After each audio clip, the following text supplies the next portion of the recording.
Welcome to RIA Edge. I am Mark Bruno, Managing Director of the Wealth Management Group at Informa Connect. And we are thrilled to have a very special guest here today, Jeff Concepcion, the founder and CEO of Stratos Wealth Partners. Jeff, thank you so much for being here with us today. Thank you for the invite, Mark. Well, very much looking forward to getting into all aspects of your growth and success. You've been one of the fastest growing RIA firms out there. And we were looking at firms and individuals that we wanted to talk to. You were right at the top of the list, and not just because of the lovely singing voice that I've heard so much about. I mean, hopefully we get a preview of during the podcast. But did my good looks and charisma put me towards the top of that list as well? That would make me feel encouraged, by the way. Yeah, that'll be when we go video and we're all back in person and we can do the face-to-face again. But for now, we'll stick with the story behind your growth. You being at roughly $19 billion in assets under management and growing significantly over the years through M&A and really smart strategic organic growth.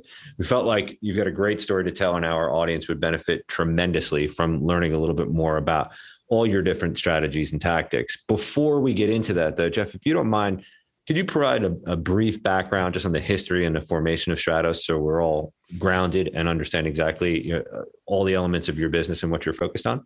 Yeah, that would be great. All of my partners and peers tend to get nervous when that question gets asked because I typically start by saying that I got broomed by the firm that I spent 23 years with. And it wasn't that I was so entrepreneurial, it was that I was basically shown the door, which was a godsend, and I'm grateful. That happened in late 2008, and it's a complex conversation for another day, but needless to say, it was the launch pad for us to form Stratos. So we opened our first office in February of 2009, tremendous time when the market was plugging along. Actually, it was just the beginnings of the market recovering from the crash of 2008. And we had a very inauspicious first year when I lost probably close to $100,000 a month with the field of dreams theory, build it and they will come.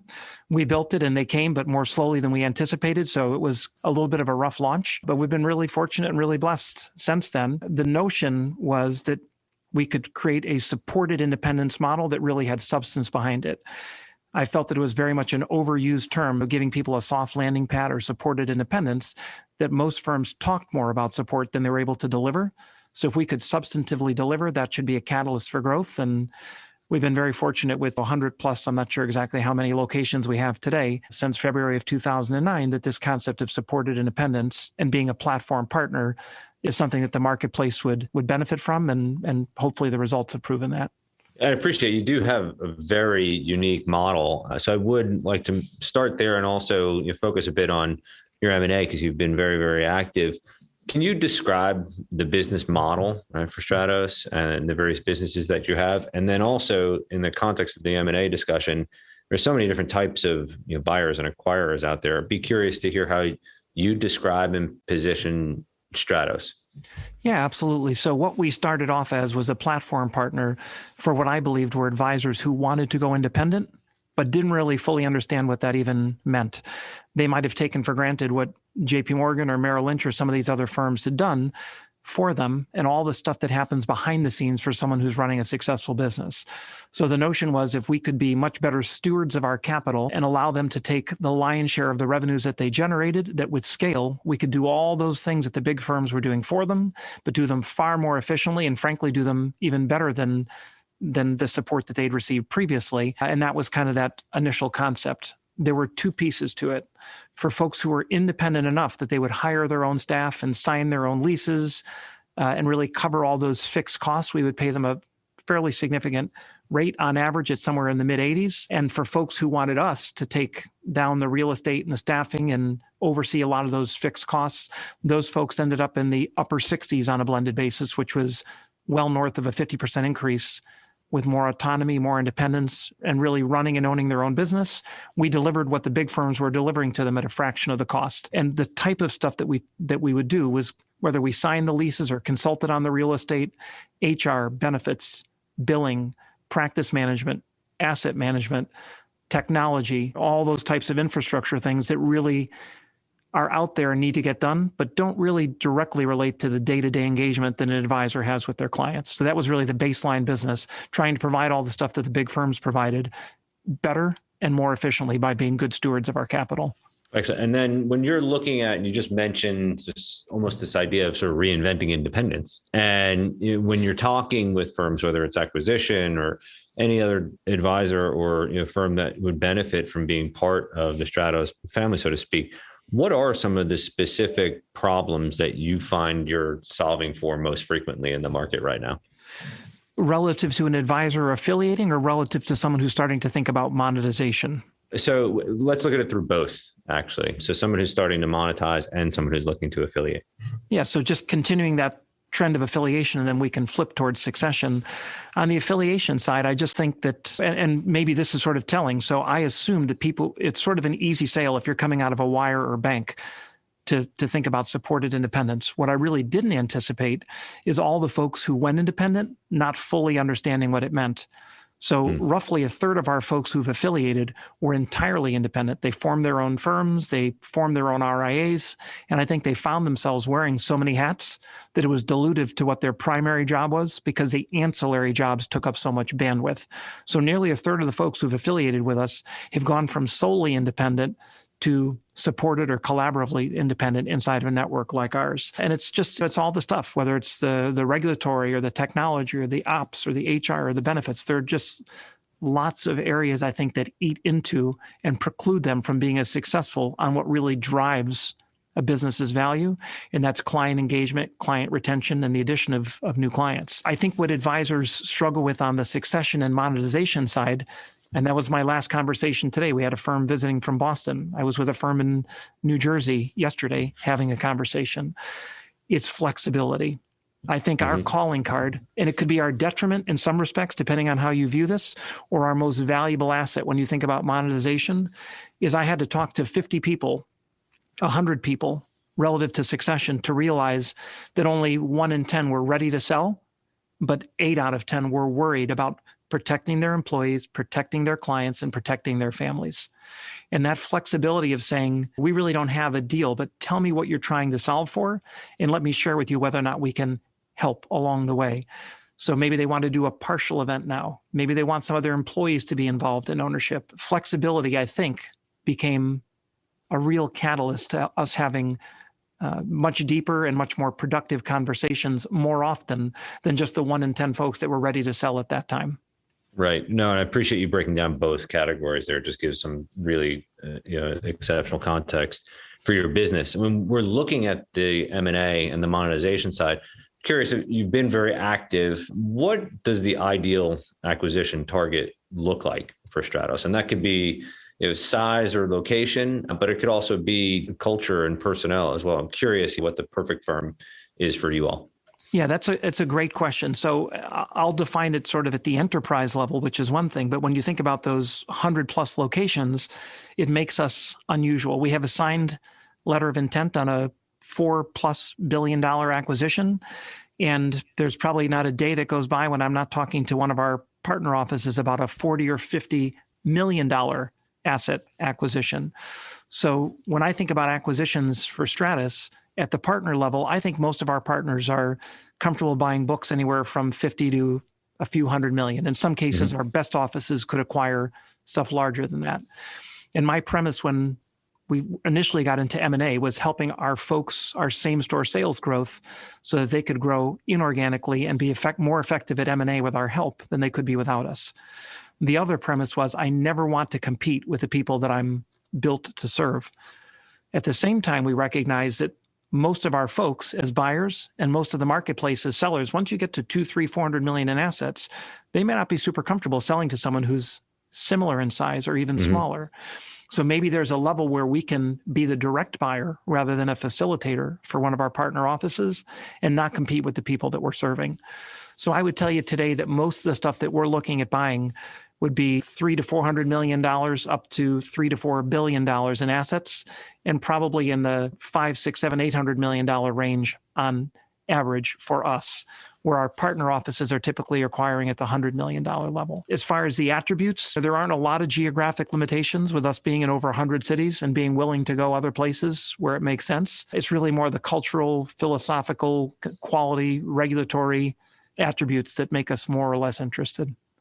Yeah, and I appreciate that as well. Right? There aren't a lot of firms that have this sort of dual M&A strategy. And it makes a lot of sense when you describe it the way you did as to why you're growing at the rate that you are. Well, just one final question on the M&A side before we shift gears and start to talk about the organic growth a bit too. I am very curious, when you're evaluating a direct acquisition or you're working with one of your partners to evaluate an acquisition opportunity, how are you assessing the quality of a firm's growth? And I'll just qualify the question by saying, there have been a lot of firms that have grown quite a bit over the last 5 to 10 years, but how do you know if they're growing by design versus default, and if you can be additive to them post-acquisition? Yeah, it's a great question. And to make sort of a broad stereotypical comment, I don't think most are growing substantially greater than the market. So a lot, I think, have done a nice job with a client service model, and they've retained and they get the occasional referrals. But most of the lift that they've had in revenue, most of the firms that I see in the industry, and this is 4 out of 5 days a week on the road with 5 meetings a day. So there's a pretty good data set or sample set behind this anecdotal comment. Most are not really great at growing. When you find the ones that are, it's worth paying more. So I find that in general, most firms don't have a really well thought out strategy to grow. They're relying on the market. They're relying on retention. They're relying on doing a decent job with referrals, but most aren't great growers by nature. And I think that is the perfect plug for RIA Edge and why people need to listen to this podcast, because that's really what we're trying to uncover here. And it's a great opportunity, to also educate people about what you've been doing, right, to really drive intentional growth at the parent, the holding company direct level, but also for your partners. So if you wouldn't mind, can you maybe just, when we're talking about organic growth, can you just define organic growth? And by that, I mean how you think about growth for Stratos. Yeah. So if I think about organic growth at the partner level, when I look at one of our affiliated firms or our offices, we're talking about an advisor or business owner, the advisor as a business owner as it relates to client acquisition. So I think there are 2 facets for the advisor that I would throw in the organic category. And one would be the equivalent for them of same store sales is a greater wallet share with an existing household and the addition of new households, be it through referral or through third-party relationships with law firms or accounting firms or seminars or whatever type of business development, social media, whatever type of business development that they're doing. The inorganic growth for them would obviously be an acquisition. If I speak about that at the enterprise level, the way I look at organic growth for us in same-store sales wouldn't be more wallet share from a new client, but it would be the growth of existing offices. If we have an office that continues to grow its revenues, that's really organic growth for us. And inorganic growth would be helping our office to grow through acquisition, through the addition of new offices and new firms. And we have a whole business development team that focuses on new locations, and whether it be the 2/3 that I described as sort of breakaway teams or 1/3 that are already independent and looking for supported independence. And then the other side of the team that's run by Lou Camacho and Stratos Wealth Enterprises, which is strictly our M&A efforts. A lot of those efforts are towards us being direct acquirers. And then a fairly good amount of the effort that team puts forth is to help our partner offices acquire as well.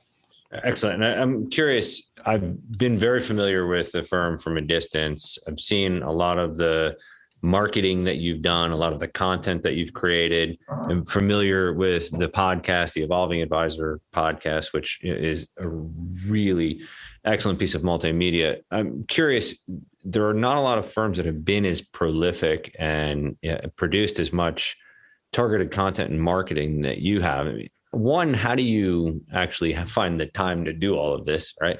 And 2, how much has it contributed to your organic growth? It's a great question that you asked that. And it's very funny because I think COVID got us all to sort of think about what we're doing and why we're doing it and how we're doing it. We have lots of our partner offices that say that they want to acquire, but they don't know. And these are really good people, by the way, many of them running really good businesses, but there's a disconnect between sort of wanting and doing. So if I thought about all the places that I go and how often I fly and how many meetings I have and how many frogs that I have to kiss in order for that one princess to manifest, I probably wouldn't do any of the things that I do. But it's kind of this collective effort on the margin, never really knowing what's going to pay off or not, that I think has benefited the growth. So when I look back this firm that we just made a press release on, $500 or $600 million, a great group of young guys called Summit Wealth out of Orlando and Naples.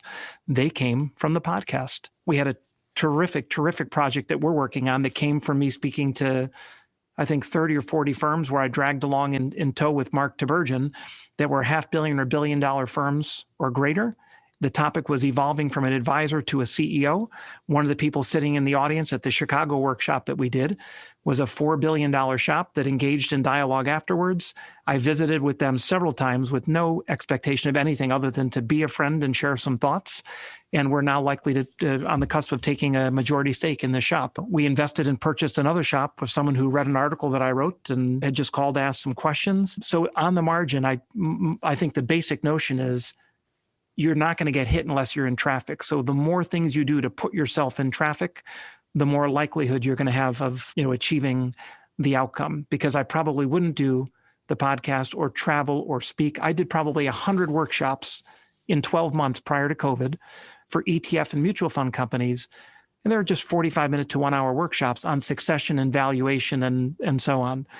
The bodies and the goodwill that come as a result of that are tremendous. Maybe it'll only be 2 or 3 transactions, but I've also had 5 years pass where someone says, geez, I sat in on this workshop, or you took a random phone call and were really helpful, and now X is happening or Y is happening.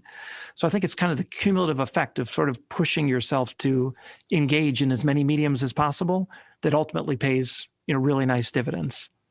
Yeah, I appreciate that context too. It reminds me years ago when I was talking to an advisor who was very prolific on Twitter and with podcasts. I actually said, how do you find the time to meet with any of your clients? And his response was, if I talked with every one of my clients every day, that would be totally inefficient. I could write one blog and all of them can read it and get my point of view on a market event or some other position. And it was an interesting way of looking at it. And I appreciate you sharing that it's actually led to material M&A opportunities for you. How is that what you were expecting, or is it sort of a pleasant surprise? I would say, and not to get goofy, but I think it's sort of a karmic thing. The more you put yourself, so I love when I'm on the phone, which I'm on constantly or traveling, and people say, geez, I didn't expect the founder of the firm to call. I know that you're a fairly large shop. To me, it's not a big deal. To other people, that it matters. So I love and people say, why are you doing these workshops? They don't understand. If Wisdom Tree, who's been a great partner on the workshops, as an example, we were in 2 or 3 cities last week. We were in Naples, just 2, Naples and Fort Lauderdale, and we did the workshops. And sometimes, I don't want to say combative, but people are like, why are you here? I love the industry. I love educating people. I love sharing what I've learned, not because I'm knowledgeable, but because I've had a fair amount of experience. And there's almost a disconnect. And so what do you get out of it?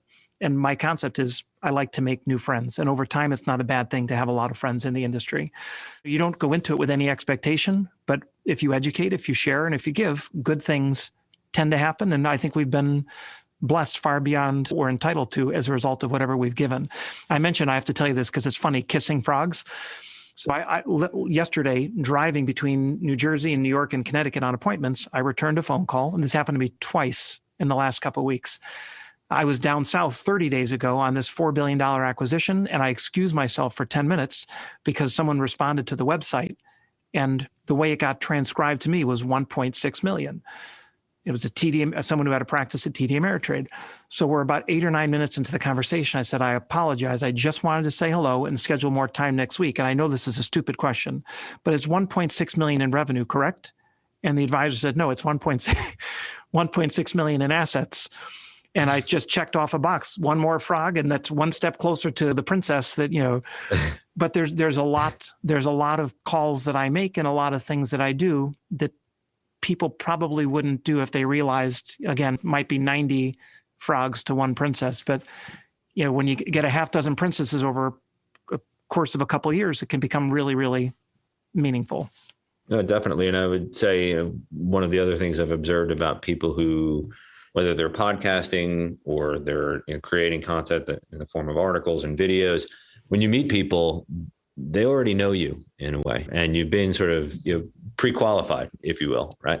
So I can certainly appreciate what it is that you have experienced. And I would also add that your content is good, and it has to be good for people to really connect and engage with you. So congratulations on the success. There are not a lot of advisors that can share the success stories that you have. And I just have one quick question on this subject of marketing and content. You specifically, mentioned the podcast, and now that we're coming out of hopefully this remote world and you see people getting back to face, everybody obviously went virtual and was operating remote for the 12 plus months and had to sort of rethink the way they communicate with clients and prospects. What do you think we'll retain and take with us when we get back to or have the opportunity to do quote unquote normal business development and in-person types of meetings?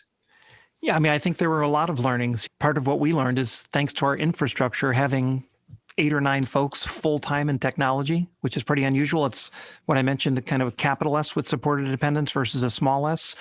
We were able to go remote pretty easily without much disruption for, 800 bodies, maybe more than 800. I'm not sure how many folks we have between our headquarters staff and all the partner offices. I think somewhere in the 750 to 850 range.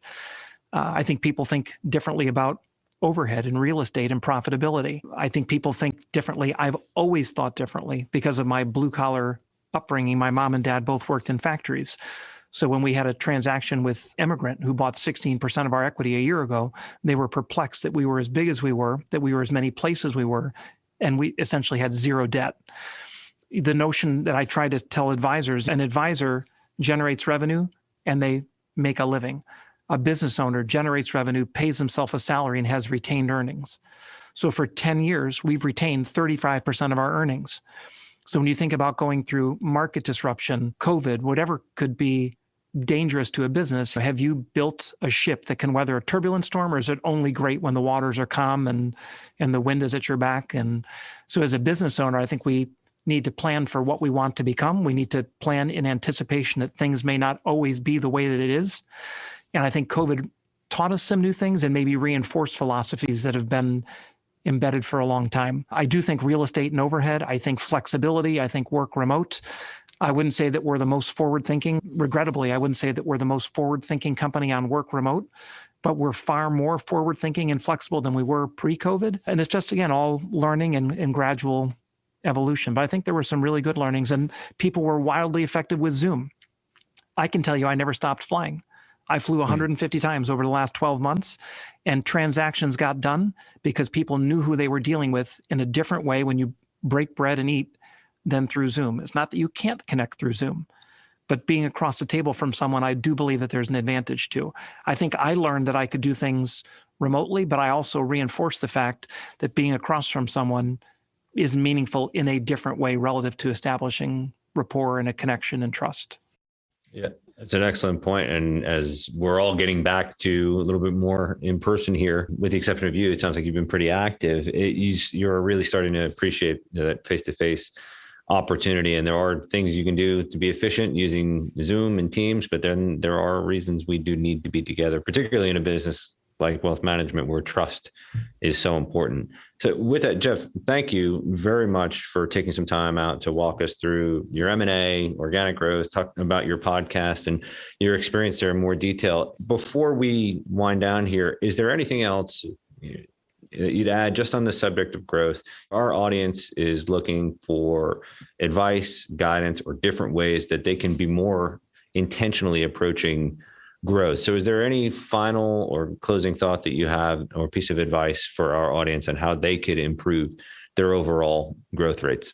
Yeah, one of the members of my study group, who's a terrific guy and a really a good thinker. And I guess I've always thought this, but I've never articulated it in the way that he articulated it.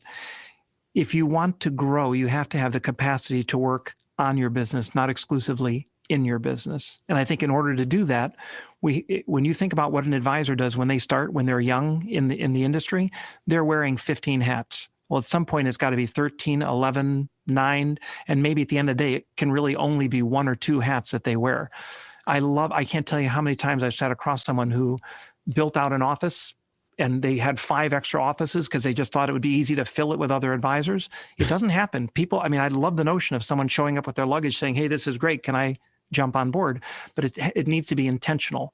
If they want to acquire, it needs to be intentional. So to grow, I think advisors need to become more of a CEO, delegate, and really have a well thought out plan that they're putting their time and money and energy and resources into, maybe even hiring people with the intentionality of only being a catalyst to growth.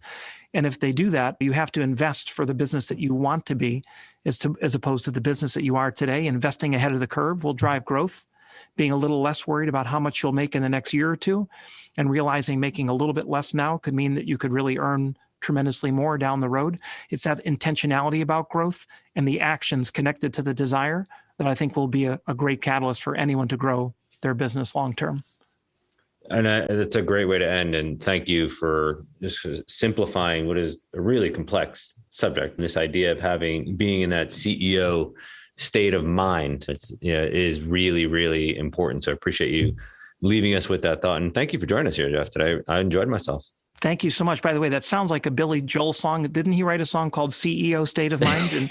And if so, would you perhaps hum a few bars for us? Yeah, it's only performed at trade shows and conferences. I don't think I've seen it. I don't know that I want to see it, but we'll see if we can get him out on the corporate circuit now that we're all getting back to face-to-face. New York State of Mind has now become CEO State of Mind, thanks to you.